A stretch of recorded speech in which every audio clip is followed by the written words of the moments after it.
We used to laugh that our plan for Justin for the future was not to die. And I think most parents of kids with autism do that. And then you get to high school, you realize you're aging, they're gonna be out of school, so you need a plan B. And so we actually sat down at one point and made a list of, so what would we look for? And what would he want if he could tell us?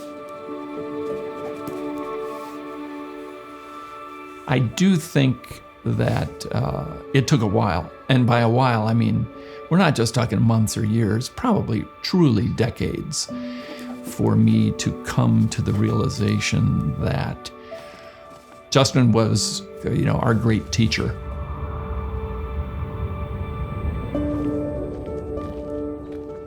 When I came down and visited GHA, Justin was 25. I wanted to be his mom. I wanted to stop being his teacher and his case manager and his advocate and his ambassador and all those things.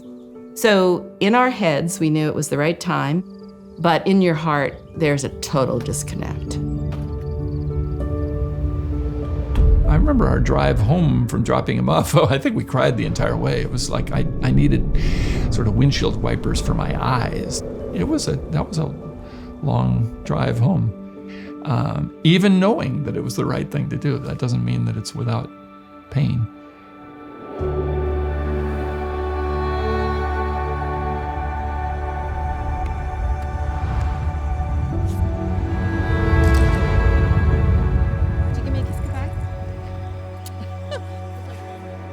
When we brought Justin to GHA, in all honesty, I didn't think of what happens when he gets older or infirm or injured. I just didn't think about it. I was so focused on just this transition to residential that was as far as I had kind of gotten.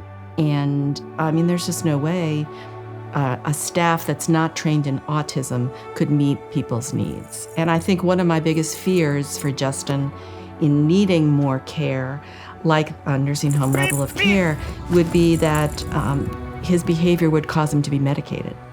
I can't conceive of my son Justin living out his final days in a traditional nursing home. It's simply not designed for the challenges of someone on the autism spectrum. He does it with quite a flourish. This is a focus for all of us now as we're aging and our kids are aging, to be able to support a place like Morrow Valley.